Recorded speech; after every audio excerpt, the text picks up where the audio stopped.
Bismillahirrahmanirrahim. Alhamdulillahirabbil alamin wassalatu wassalamu ala asyrafil anbiya wal mursalin walhamdulillahirabbil alamin. Alhamdulillah, hari ini kita ke udara untuk melihat beberapa perkara yang menjadi perkara yang kita akan lakukan, iaitu menyambut hari raya Idul Adha. Di mana Idul Adha ni kita ditetapkan pada, untuk di Malaysia kita akan merayakannya pada hari Ahad. Sebab hari itu kami di Labuan dan juga seluruh pejabat-pejabat mufti yang lain, kita tengok anak bulan tak nampak. Sebab masa itu kedudukan bulan di Malaysia, khususnya kami di Labuan, lebih kurang berusia lebih kurang sekitar 7 jam 57 jam 57 minit, macam itulah, sekitar tu.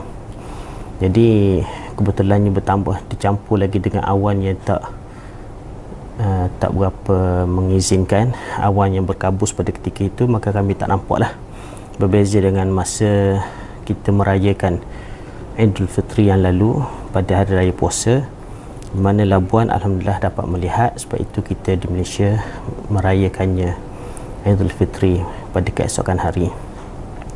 Jadi berkenaan dengan Idul Adha, ada adab yang perlu kita disunatkan kepada kita untuk kita melakukannya. Di mana yang pertama, kita disunatkan untuk berpuasa pada hari Arafah. Itu sangat penting. Sangat penting untuk kita berpuasa di hari Arafah, kerana sabit dengan hadis Nabi SAW, kelebihannya diampunkan dosa orang yang berpuasa pada hari tersebut, dan juga balasan-balasan ganjaran yang lain yang sangat besar yang dikurniakan oleh Allah Subhanahu wa taala. Ini kerana hari Arafah adalah hari yang sangat mulia di sisi Allah Subhanahu wa taala, sehingga itulah hari di mana Allah Taala membebaskan hamba-Nya yang terlalu ramai daripada api neraka. Hamba-hamba Allah yang bertaubat kepada Allah Subhanahu wa taala, semuanya dibebaskan daripada api neraka pada hari tersebut dengan kemurahan, dengan rahmat, dengan pengampunan Allah Subhanahu wa taala. Telah besarnya hari Arafah. Dan hari Arafah lah hari yang sangat dimustajabkan doa. Bukan sekadar orang yang mengerjakan haji, tetapi seluruh umat Islam yang berada di mana-mana tempat di seluruh dunia, pada hari tersebut kita boleh berdoa, dan insya-Allah mudah-mudahan Allah Taala memakbulkan doa kita tersebut. Dan memandangkan kita kedudukan bulan, kita tak nampak, dan kedudukan bulan juga dalam 7 jam macam tu lebih, maka apa yang berlaku adalah kita kita akan menyambut hari raya yang berbeza dengan Saudi, di mana bulan itu bergerak ke arah Saudi. Pada ketika itu dia telah berusia dalam usia yang matang lah, sehingga ianya boleh dilihat oleh orang-orang Saudi tersebut. Maka mereka akan merayakan hari raya pada mereka akan merayakan hari raya nanti pada hari Jumaat. Bukan pada hari, ialah pada hari Jumaat, pada hari kita hari Ahad. Mereka akan merayakannya pada hari Sabtu. So ini bererti keadaan kita adalah tak sama dengan mereka. Namun begitu, kita adalah disunatkan untuk berpuasa pada hari Arafah. Kalau di Malaysia hari Arafah akan jatuh pada hari Jumaat, manakala di Saudi akan jatuh pada hari di Malaysia akan jatuh pada hari Sabtu, di Saudi akan jatuh pada hari Jumaat. Maka disunatkan kepada kita untuk berpuasa pada kedua-dua hari tersebutlah, pada hari Jumaat dan juga pada hari Sabtu. Hari Jumaat itu memang disunatkan puasa. Kita nak puasa sunat apa semua, hari yang dimuliakan oleh Allah Subhanahu wa taala, Sayyidul Ayyam. Apatah lagi berkaitan dengan Arafah di Saudi, di tempat orang mengerjakan haji.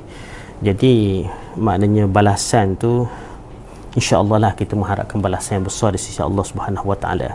Tetapi yang puasa sunat kita yang betul-betulnya adalah pada hari Arafah kita. Kalau ikut di tempat kita, kalender di tempat kita, memanglah pada hari Sabtu tersebut. Namun begitu, kita buatlah puasa-puasa sunat pada kedua-dua hari tersebut. Insya-Allah tidak akan menjadi satu perkara yang menyusahkan, dan ianya insya-Allah akan diberi balasan yang besar di sisi Allah Subhanahu Wa Taala. Dan berkenaan dengan sunat-sunat kita melakukan, yang kita lakukan pada hari raya Idul Adha, yang pertama ialah kita mengumandangkan takbir, tahmid dan tahlil bermula daripada malam 10 Zulhijjah hinggalah terbenamnya matahari pada tanggal 13 Zulhijjah. Ini pentinglah kita terus bertakbir kepada Allah Subhanahu Wa Taala. Bahkan bagi sebelum daripada itu, pada orang yang hendak mengerjakan korban, mereka sebaik-baiknya tidak mengerak kuku, bermula daripada 1 hari bulan hari itu. Okey, kemudian seterusnya adalah di pagi Idul Adha adalah kita sunat mandi sunat Idul Adha, dan seterusnya ialah bermaaf-maafan di dalam ahli keluarga. Sebelum kita pergi sembahyang tu, kita bermaaf-maafan dahulu di kalangan ahli keluarga. Itu satu perkara yang sangat baiklah.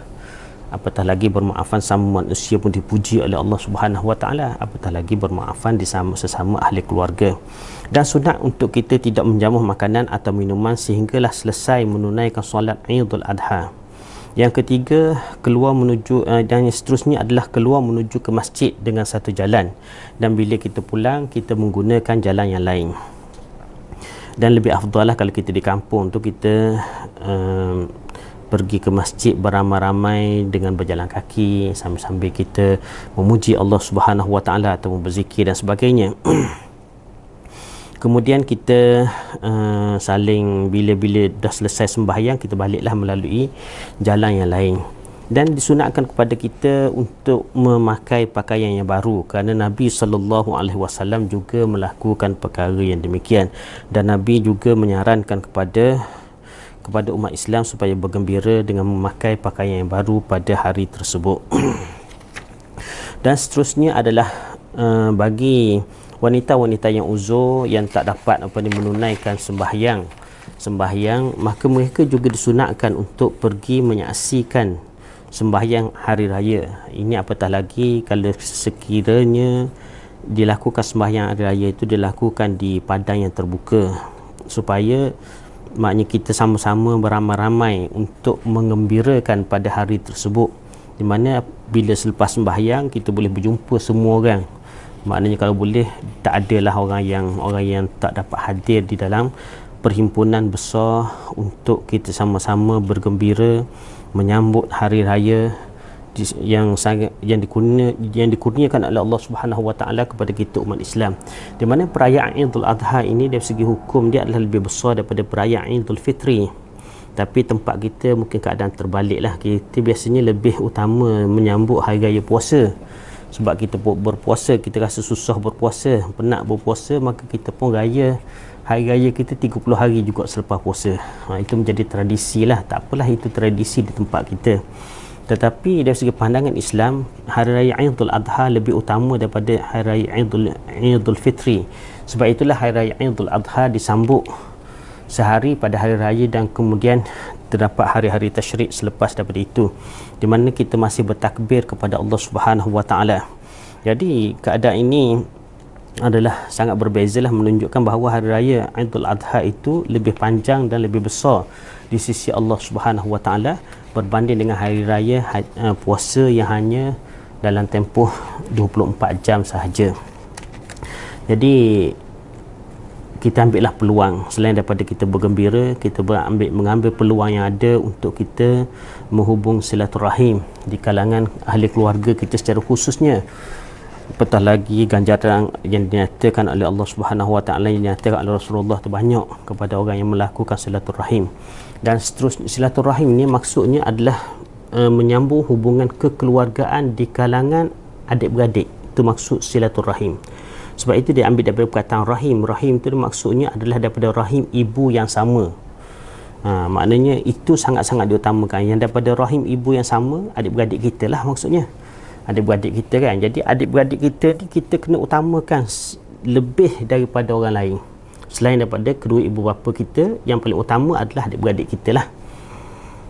Sebab itu kalau memutuskan hubungan silaturahim di kalangan adik-beradik ini memang diancam oleh Allah Subhanahu Wa Taala dan juga diancam oleh Rasulullah sallallahu alaihi wasallam.